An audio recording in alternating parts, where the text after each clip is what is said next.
दुनिया में जो अपने माँ बाप को सताया करते थे, माँ बाप के साथ जुल्म करते थे, माँ बाप को नजरअंदाज करते थे, माँ बाप को खून के आंसू रुलाते थे, पाल पोस कर माँ बाप ने बड़ा किया, उनको अजियत और तकलीफ देते थे, उनको तू जहन्नम के अंदर मेरे पेट में पहले डाल, अल्लाह जहन्नम की ख्वाहिश पूरी करेगा और माँ बाप के नाफरमानों को जहन्नम के अंदर डाल दिया जाएगा। फिर जहन्नम कहेगी शैखुन जानिन, हाय अल्लाह मेरे अंदर बूढ़ा आदमी जो दुनिया में जिना करता था, बूढ़े लोग जो दुनिया में जिना करते थे, बुढ़ापे के बावजूद वो लड़कियों की जिस्मों से खेला करते थे, उनकी इज्जतों को तार तार करते थे, उनको बहला फुसाकर और उनको गलत काम के लिए आमादा करते थे। आय अल्लाह उन बूढ़े, उन बुजुर्ग जिनाकार लोगों को तू मेरे अंदर डाल। नौजवान से तो एक बार गलती होती है, वो जवानी का नशा है, हालांकि वो भी जहन्नम में सजा भुगतेंगे, वो अपने हिसाब किताब के बाद जहन्नम में जाएंगे, लेकिन जहन्नम जिनको मांग रही है वो कह रही है कि मेरे अंदर बूढ़े जिनाकारों को, बूढ़े जानियों को तू मेरे अंदर डाल, जिन्होंने बुढ़ापे के बाद भी, जबकि उस उम्र में शहावत कम हो जाती है, इस उम्र में शहावत की कमी हो जाती है, इसके बावजूद उन्होंने लड़कियों की इज्जत से खिलवाड़ किया। आय अल्लाह इस बूढ़े जानी को तू जहन्नम के अंदर डाल। अल्लाह बूढ़ा जना करने वाले बूढ़ों को भी जहन्नम के अंदर डाल देगा। कहे अल्लाह एक मखलूक और रह गई है, तो उसको भी मेरे अंदर डाल। अल्लाह कहेगा बता कौन सी मखलूक है? अल मुसव्विरून। जहन्नम चीख कर कहेगी तस्वीर बनाने वालों को, तस्वीर खींचने वालों को, फोटो बनाने वालों, फोटो खींचने वालों को अल्लाह जहन्नम मुतालबा करेगी, जहन्नम पूछेगी, जहन्नम अल्लाह से मांगेगी और अल्लाह जहन्नम की फरियाद पूरी करेगा और जहन्नम में इन तस्वीर बनाने वालों को, तस्वीर खींचने वालों को भी डाल दिया जाएगा। एक चीज होती है मजबूरी में किसी चीज की इजाजत देना। पासपोर्ट बनवाना है, जरूरत है। आधार कार्ड में आपका फोटो लगना है, जरूरत है, खींच सकते हो। बैंक में पासबुक के अंदर और बैंक में आपका फोटो लगना है, आप दे सकते हैं। ड्राइविंग लाइसेंस में आपका फोटो लगेगा, आप दे सकते हैं। ये चीज जायज है, जरूरत है, आप दीजिए। बिना जरूरत क्यों? आज तुम सजदे में जाते हो, कहते हो अल्लाह मेरा हाल देख, ऊपर से आवाज आती है बंदे अपना नामे आमाल देख। एक हमारी भी नमाजें हैं, इधर भी सजदा, अल्लाह से भी मदद, गैरों के सामने भी दामन फैले हुए, कहां से सदा सुने? जो मैं सर बसजदा हुआ जमीन पर तो आसमां से आने लगी ये निदा। जो मैं सर बसजदा हुआ जमीन पर तो आसमां से आने लगी ये निदा। तेरा दिल तो है सरनमाशना, तुझे क्या मिलेगा नमाज में? ओ मेरे बंदे तुझे नमाज में क्या मिलेगा? तेरा दिल लगा ही नहीं है, तूने रब को माबूद समझा ही नहीं है, तूने अल्लाह को मुश्किल कुशा जाना ही नहीं है, तूने रब को हाजत रवा माना ही नहीं है। नमाज इसलिए पढ़ रहा है कि तेरे बाप दादा पढ़ते आए हैं। अरे नमाज तो सारी मुश्किलों का हल था। नमाज के लिए तो हुक्म है, नमाज के लिए तो ये हुक्म है कि आए मेरे बंदो सब्र में, सब्र और नमाज के जरिए तुम अल्लाह से मदद मांगो। या अय्युहल्लज़ीना आमनुस्तईनु बिस्सब्री वस्सलाह। सब्र और नमाज के जरिए तुम अल्लाह की मदद हासिल करो, अल्लाह से मदद तलब करो। इन्नल्लाह मअस्साबिरीन, अल्लाह सब्र करने वालों के साथ है। चलिए आज तुमसे एक सवाल करता हूं और देखता हूं कि कितने लोग गौर से सुन रहे हैं मेरी बात। अल्लाह ताला ने यहां दो चीजें पेश की, या अय्युहल्लज़ीना आमनुस्तईनु बिस्सब्री वस्सलाह। क्या कहा? सब्र के जरिए और नमाज के जरिए अल्लाह से मदद मांगो। कितनी चीजें बताई? दो। तो कहना क्या चाहिए था? अल्लाह ताला इन्नल्लाह मअस्साबिरीन वल मुसल्लीन, अल्लाह ताला सब्र करने वालों के साथ और नमाज पढ़ने वालों के साथ है। दोनों बातें जब कहीं तो दोनों के साथ होना चाहिए ना। लेकिन अल्लाह ने क्या कहा, इन अल्लाह माअस साबिरीन। मदद कह रहा है अल्लाह सब्र और नमाज के जरिए मांगो, लेकिन आगे कह क्या रहा है, अल्लाह सब्र करने वालों के साथ है। ये नहीं कहा उसने कि नमाज पढ़ने वालों के साथ है। कभी सोचा क्यों? और कभी आपने मौलाना लोगों से सवाल किया कि यहां दो चीजें बताई अल्लाह ने कि सब्र और नमाज के जरिए मदद मांगो, तो आगे ये क्यों कहा कि सब्र करने वालों के साथ अल्लाह है? ये क्यों नहीं कहा कि सब्र करने वाले और नमाज पढ़ने वालों के साथ अल्लाह है? अच्छा एक बात बताइए, नमाज सबसे बड़ी इबादत है। इबादतों में तौहीद के बाद, कलमे के इकरार के बाद सबसे बड़ी इबादत क्या है? नमाज। तो नमाज का लफ्ज पहले आना चाहिए, नमाज का लफ्ज पहले आना चाहिए, लेकिन आ क्या रहा पहले? या अय्युहल्लज़ीना आमनुस्तईनु बिस्सब्री वस्सलाह। पहले सब्र आ रहा है, बाद में सलात आ रहा है। यानी पहले सब्र और बाद में नमाज, इन दोनों के जरिए अल्लाह से मदद मांगो। पहले नमाज आना चाहिए, लेकिन पहले सब्र आ रहा है। क्यों? मैं समझता हूं कि शायद ये तकरीर मैंने कहीं ना की हो, ये जुमले मैंने अभी तक कहीं नहीं बोले हूं। तो सुनो, नमाज पढ़ना बहुत आसान है, सब्र करना आसान नहीं है। यहां मुश्किल चीज को अल्लाह ने पहले पेश किया है। अजान की आवाज आ रही है, अल्लाहु अकबर अल्लाहु अकबर। इमाम पहुंच गया, मुअज्जिन हय्या अलस सला, आओ नमाज की तरफ। हम वुजू बनाकर नमाज के लिए जा रहे हैं, अभी मस्जिद में पहुंचे नहीं कि किसी ने रास्ता रोक कर कह दिया, आपका बेटा बहुत सीरियस है, आपकी मां बहुत सीरियस है, तड़पड़ा रही है। मेरे भाइयों, यकीन मानिए कि ऐसे मौके पर इंसान का सब्र का पैमाना लबरेज हो जाएगा अपना बेटे का जब बीमारी का नाम सुनेगा। हो सकता है कि फिर वो मस्जिद के दरवाजे तक भी न जाए और वहीं से पलटी मार दे कि नमाज तो मैं बाद में भी पढ़ लूंगा, कज़ा भी हो जाएगी।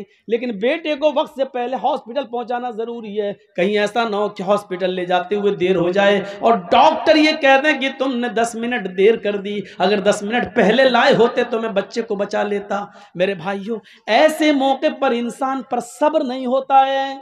सब्र करना बहुत मुश्किल काम है। इसलिए अल्लाह ताला ने कहा, नमाज तो तुम पढ़ ही लोगे, नमाज तो पढ़ना बहुत आसान काम है, लेकिन बेटे की बीमारी, माँ की और बाप की बीमारी सोच सुनकर तुम पे सब्र नहीं हो सकता है। इसलिए ऐसे मौके पर सब्र का दामन तुम्हें नहीं छोड़ना है। इस मौके पर सब्र के जरिए अल्लाह से मदद मांगो।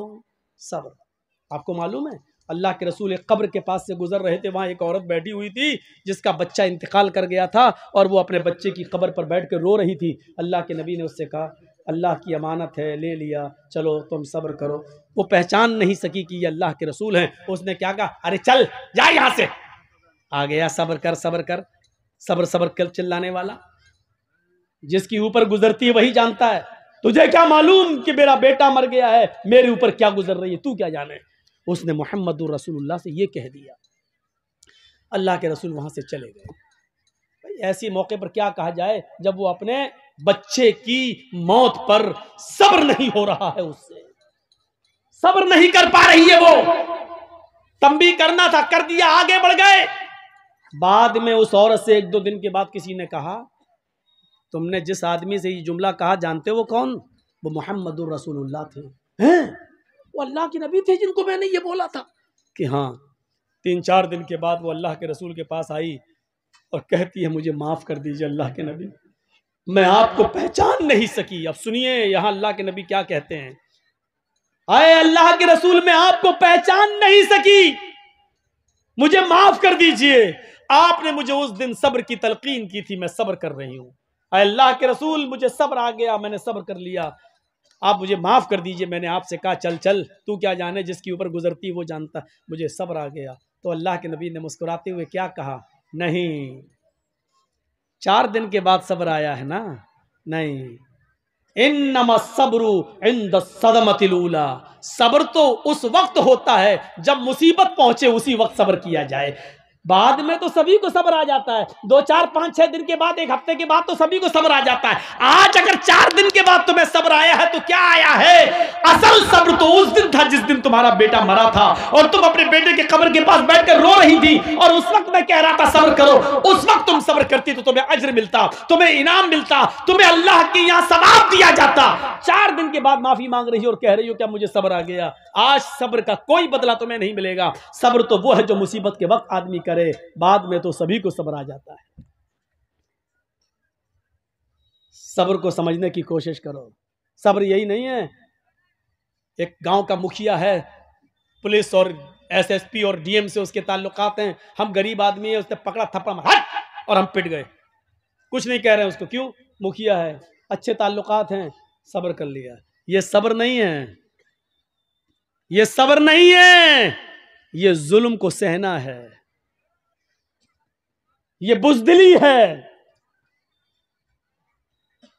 आपने सब्र नहीं किया, आपके दिल में यह था अगर आज इसके पावर के बराबर मैं होता या इसके बराबर मेरे पास पैसा होता या ये पोस्ट मेरी होती, तब देखें ये कैसे जुल्म करता, तब मैं इसको बताता। आप जुल्म सब्र नहीं कर रहे हैं, आप जुल्म सह रहे हैं, और जुल्म को सहना एक और जुर्म है, एक और पाप है, एक और गुनाह है, एक और ये बुज़दिली आपने। मुसलमान कभी बुज़दिल नहीं होता है, मुस्लिम कौम जुल्म सहने के लिए पैदा नहीं हुई है। आपके अंदर गुस्सा है, होना चाहिए। मैं नहीं कहता हूं कि गुस्सा आप मत होइए, मैं कहता हूं कि अगर गुस्सा आपके अंदर है तो इस गुस्से को परवरिश कीजिए, उस गुस्से को पालिए। मैं तो आपको यह नसीहत करता हूं कि गुस्से को पालिए, लेकिन इस गुस्से को आप अपने अंदर पाल पोस कर बड़ा करिए, और यह गुस्सा वहां दिखाइए जब आपका बेटा शराब पीते हुए घर पे आए, तब आपका गुस्सा आना चाहिए। आपकी बीवी बेपर्दा जब बाजारों में घूमती है तब आपको गुस्सा आना चाहिए। इस गुस्से को संभालिए, और जहां गुस्सा होने की जरूरत है वहां गुस्सा कीजिए। यहां गुस्से की जरूरत है, यहां आपकी बेटी बेपर्दगी के साथ घूम रही है, मोबाइल लेती है, अपने जीजा की मोटरसाइकिल पे बैठ के बहनोई के साथ सफर कर रही है, और देवर की मोटरसाइकिल पर भाभी बैठकर जा रही है। आपके अंदर गुस्सा आना चाहिए, और आप अपने छोटे भाई से कहें तेरी हिम्मत कैसे हुई कि तूने अपनी भाभी को यानी मेरी बीवी को पीछे बिठाया, मोटरसाइकिल पे बिठाया। और एक ससुर को अपने दामाद पर गुस्सा आना चाहिए कि तूने अपनी बीवी को छोड़कर मेरी दूसरी बेटी जो तेरी साली है वो तेरी मोटरसाइकिल पे बैठ के बाजार या स्कूल क्यों गई है। इस गुस्से को संभालिए, और इस गुस्से की जरूरत है यहां पेश करने की। आप इस गुस्से को परवान चढ़ाइए। हराम है, हराम है, हराम है अगर कोई जीजा अपनी साली को अपनी बाइक पे बिठाकर शॉपिंग कराता है। हराम है अगर कोई देवर अपनी भाभी को बाइक पे बिठा के शॉपिंग कराने के लिए जाता है और ये कहता कि मेरे भाई की इजाजत है। शरीयत भाई की इजाजत के बावजूद भी भाभी को अपने साथ ले जाने की इजाजत नहीं देती है। शरीयत ससुर की इजाजत के बावजूद भी, बीवी की इजाजत के बावजूद भी बीवी की बहन को अपने साथ जाने की इजाजत नहीं देती है। शरीयत शरीयत है, न तेरी बीवी का कानून चलेगा न तेरे बाप का कानून चलेगा। यहां कानून चलेगा तो फातिमा के बाप का कानून चलेगा। अगर मुसलमान हो तो फातिमा के बाप के कानून को मानो, अपनी बीवी के बाप का और अपनी बीवी का कानून नहीं। शरीयत शरीयत है, किसी के बाप की जागीर नहीं है। मुझे जो कहना था कह दिया। जिसको बुरा लगता रहे। अगर बुरा लगता है तुम्हें तो अल्लाह की कसम में कामयाब हो गया। अगर मेरी बात तुम्हें चुभी है तो अल्लाह की कसम में अपने जलसे में कामयाब हो गया। और अगर मेरी बात का बुरा नहीं लगा तो हमें सोचना पड़ेगा कि हमारा जलसा कामयाब हुआ है या नहीं हुआ है। क्योंकि जब बुरा ही नहीं लग रहा है तो इसका मतलब यह है कि आप वही करोगे जो करते आ रहे हो, और जब वही करना है जो करते आ रहे हो तो फिर जलसा बेकार है। आपका यहाँ बैठना बेकार है। रात के 1 बजे 1:30 बजे 2 बजे तक यहां बैठकर अपनी आंखें फोड़ना बेकार है, क्योंकि आपको कोई सवाब नहीं मिलेगा। मेरे प्यारे साथियों, दीन सुनने आए हो ना, कुरान हदीस सुनने आए हो। इस कुरान और हदीस की एक बात यह भी है, और गिरह बांधो, इन्ना अज़ाबन यौमल क़यामती, इन्ना अशद्द अज़ाबन यौमल क़यामती अल मुसव्विरू। ये याद करिए। और जितने लोगों के मोबाइल मौलाना जर्जीज की तरफ लगे हुए हैं, सुने। इन्ना अशद्दन्नासी अज़ाबन यौमल क़ियामति अल मुसव्विरून, क़यामत के दिन सबसे सख्त अजाब, सबसे खतरनाक अजाब उस आदमी को दिया जाएगा जो दुनिया में तस्वीरें खींचता होगा, जो दुनिया में सेल्फियां लेता होगा, जो दुनिया में एक अपने मोबाइल से, अपने मोबाइल के कैमरों से किसी मौलवी की तस्वीर लेता होगा या किसी की भी फोटो खींचता होगा। इन्ना अशद्दन नासी अज़ाबन, मैं हदीस पढ़ रहा हूं, मुस्लिम शरीफ की हदीस पढ़ रहा हूं। कयामत के दिन सबसे ज्यादा सख्त, मामूली अजाब नहीं, हल्का अजाब नहीं, इन्ना अशद्दन नासी अज़ाबन, अजाब के एतबार से सबसे ज्यादा सख्त अजाब उसको दिया जाएगा अल मुसव्विरून, जो दुनिया में तस्वीरें खींचता होगा, तस्वीरें बनाता होगा। खींचो, आओ, मैंने किसी को इजाजत नहीं दी, और इसके बावजूद भी अगर कोई मेरी तस्वीर को खींचकर अपने साथ अगर लेता है तो वो सुन ले और समझ ले, और इस जलसे, इस हदीस को सुनाने के बाद भी अगर कोई लेगा तो वो याद रखे कि उसने न कुरान को अहमियत दी है, न मुहम्मदुर रसूलुल्लाह को अहमियत दी है। उसमें और वसीम रिजवी में कोई फर्क नहीं। वो भी नबी को नहीं मानता, तुम भी नबी की हदीस को नहीं मान रहे हो, कोई फर्क नहीं है। अब लीजिए जलसा खत्म करने के बाद मेरी सेल्फी, देखें कितने लोग लेते हैं। मैंने कह दिया कि उसमें और वसीम रिजवी में कोई फर्क नहीं। अब जो मोहम्मद का शेदाई होगा वो मेरा फोटो नहीं लेगा, जो वसीम रिजवी का भाई होगा वो फिर भी खींचेगा। अब देखता हूं कि कौन मोहम्मद का शेदाई है और कौन वसीम रिजवी का भाई है, अब देखना है मुझे।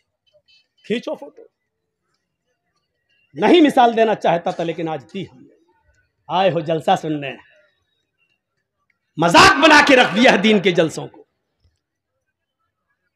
मजाक बना के रख दिया है। परचूनी की दुकान, किराना मर्चेंट की दुकान समझ लिया। जो समझ में आया वो अमल करेंगे, जो नहीं समझ में आया छोड़ देंगे। ये तुम्हारे बाप की जागीर चल रही है। इस्लाम के जो हमें पसंद है वो अमल करेंगे, जो पसंद नहीं आया वो छोड़ देंगे। नहीं चलेगा। शरीयत तो मोहम्मदुर रसूलुल्लाह की नापसंद को भी नापसंद नहीं मान रही है। याद है अल्लाह के रसूल का मामूल था, असर की नमाज पढ़ के आप अपनी सारी बीवियों के घर जाते थे, थोड़ी थोड़ी देर के लिए। आपकी जितनी बीवियां मौजूद थी उनके घर जाते थे, और हजरत ज़ैनब के घर थोड़ा ज्यादा बैठ जाते थे। क्यों? कि किसी जगह कुछ मिलता नहीं था। और ज़ैनब क्या करती थी, जो आपकी बीवी थी ज़ैनब बिन्त जहश, वो क्या करती थी, उनके पास शहद था तो शहद का शरबत बनाकर अल्लाह के नबी को पिलाती थी। तो भूखे रहते थे, नहीं मिलता था।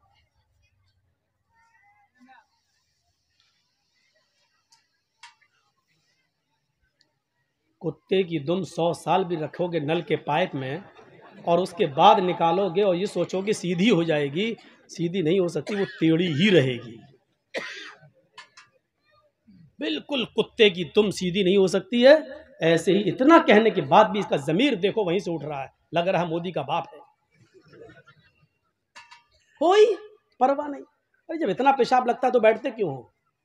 अब अल्लाह जाने पेशाब करने गए हो या मोबाइल पे बात हो गई है, फला जगह मिलेंगे, सब यहाँ हैं। बेटा जिस स्कूल में तुम पढ़ते हो उसका हेड मास्टर रह चुका हूं मैं, जाकर देख लो। यहाँ जर्जीज साहब सुन रहे, वहां मेला लगा है, आई हैं लिपस्टिक लगा लगा के, ऐसा लग रहा है जैसे अपने आदमी का खून पी के आई हैं, ऐसी गहरी लिपस्टिक। और जलसों में भी क्रीम और पाउडर ऐसा चुपड़ा हुआ है जैसे लगता है कि भैंस या गाय का गोबर लीप लिया मुंह पे। जाके देखो। और अभी मेरे आने से पहले जब हम आ रहे थे तब देखिएगा क्या हाल था। जहां लड़की वही लड़के, कसम खुदा की कई जगह मिसाल दे चुका, ऐसा लग रहा था जैसे एक कुतिया के पीछे 10-10 कुत्ते लगे। सुनना पड़ेगा तुम्हें नहीं, तुम्हारे बाप को भी सुनना पड़ेगा। ऐसा लग रहा है जैसे एक कुतिया के पीछे 10-10 कुत्ते, मोबाइल लेके वो इधर बुरा वो उधर जा रहा है। हकीकत में लग रहा है जैसे एक कुतिया के पीछे 10-10 कुत्ते। तू अपनी वाली हमें दिखा दे, मैं अपनी वाली तुझे दिखाऊं, ये मेरी वाली हो तेरी वाली, ऐसा लग रहा है। ये हालत बना रखा, जलसों में भी हो रहा है।